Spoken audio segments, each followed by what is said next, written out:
How to change the Siri's name to anything on iPhone. Hey guys, welcome back to the channel. If you'd like to change the Siri's name to any other option, here is what you should do. So first of all, head over to device settings. Once you are on device settings, scroll down to accessibility.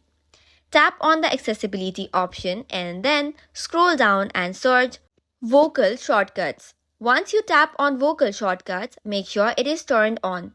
Then after tap on add action button. Tap on continue and then in the search bar search for the Siri option. Now you need to add a speakable phrase that is unique for action to run it. Now you'll have to repeat it 3 times for the system to understand it. Once you have set up the Siri's name, call Siri by that name and you're good to go. So that is all for today's video. For more such contents, do not forget to hit the like and subscribe button. Thank you and keep watching.